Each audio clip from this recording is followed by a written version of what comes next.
மக்களே, welcome to Vidya vlogs. இது வரைக்கும் என்னோடய சேனலுக்கு ஆதரவு கொடுத்துக்கிட்டு இருக்கிற உங்களுக்கு மிக்க நன்றி. இன்றைக்கி என்ன டாபிக் சொல்ல போகிறேன் அப்படின்னா, இந்த காலத்து பெண் குழந்தைகளுக்கோ ஆண் குழந்தைகளுக்கோ தெய்வ பக்தி எந்த அளவுக்கு இருக்குது, தெய்வத்து மேலே அவங்களுக்கு எந்த அளவுக்கு நம்பிக்கை இருக்குது, அவங்க பெரியவங்களோட அந்த தெய்வ நம்பிக்கையை எந்த அளவுக்கு அதை ஒரு மரியாதையாக பார்க்குறாங்க, எந்த அளவுக்கு அதுக்கு ஒரு ஆதரவு கொடுக்குறாங்க அப்படிங்கிறத பற்றி தான் நான் சொல்ல போகிறேன்.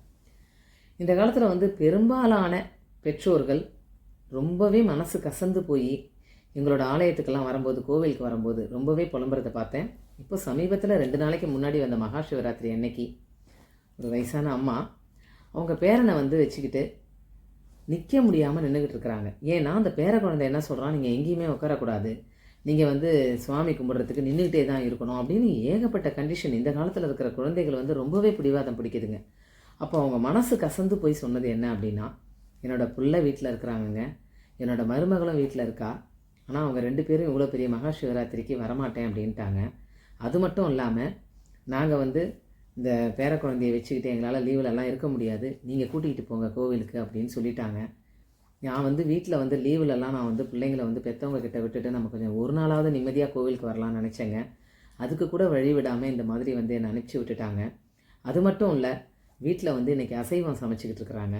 கேட்டால் இந்த மாதிரி வருஷத்தில் இந்த மாதிரி 1000 நாள் வந்துக்கிட்டு இருக்கோம், அதுக்காக நாங்கள்லாம் அசைவம் சாப்பிடாமல் இருக்க முடியுமா, நான்வெஜ் சாப்பிடாமல் இருக்க முடியுமா அப்படின்னு கொஞ்சம் கூட நம்பிக்கை இல்லாமல் என்னோடய மகனும் அதே மாதிரி சொல்கிறான், என் மருமகளும் அதே மாதிரி சொல்கிறான். மனசு ரொம்ப உடஞ்சி போயிட்டாங்க. யார் வீட்லேயே இருக்கிற மாதிரி நான் ஃபீல் பண்ணிக்கிட்டு இருக்கிறேன். கடைசியில் பேர குழந்தையும் அது மாதிரி கொஞ்சம் கூட அந்த ஒரு தெய்வ பக்தியாக அவங்க வளர்க்கவே இல்லை. இதெல்லாம் எனக்கு மனசு ரொம்ப உடஞ்சி போச்சுங்க. எனக்கு சுத்தமாகவே இருக்கிறது மாதிரி இல்லை, மனசு ரொம்ப உடஞ்சி போய் நான் நிற்கிறேங்க அப்படின்னு சொல்லி ரொம்ப சொல்லும் போதே அவங்க ரொம்ப கண் கலங்கினாங்க. எதுக்காக இந்த மாதிரியெல்லாம் குழந்தைகள் நடந்துக்கிறாங்க?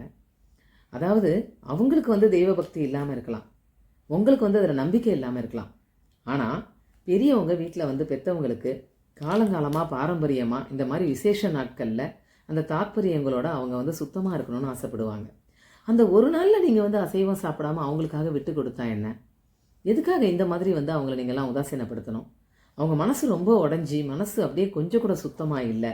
இன்றைக்கி மாதவிடாய் காலத்துலலாம் கூட எல்லா குழந்தைகள் அந்த காலத்தில் தனியாக படுக்க வைப்பாங்க. இப்போ அதெல்லாமும் இல்லைங்க, எல்லாமே ஒன்றாயிடுச்சு.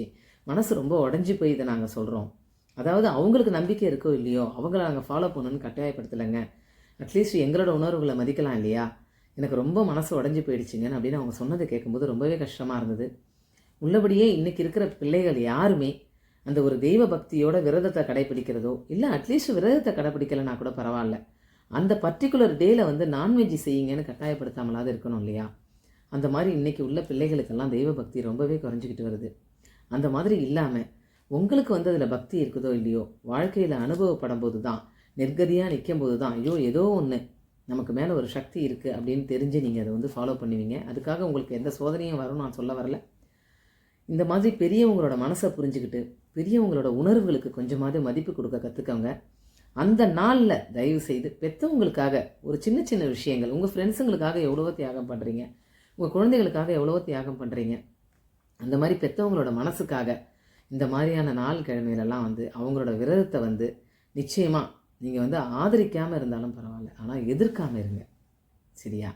அதனால் தயவு செய்து உங்களுக்கு நான் கெஞ்சி கேட்டுக்கிறேன், நீங்கள் எல்லாருமே இதை உணர்ந்து அவங்களுக்காக, பெரியவங்களுக்காக, அவங்க தெய்வத்து மேலே வச்சுருந்த நம்பிக்கைக்காக நீங்கள் விட்டு கொடுப்பீங்க அப்படின்னு நம்புகிறேன். Thank you so much.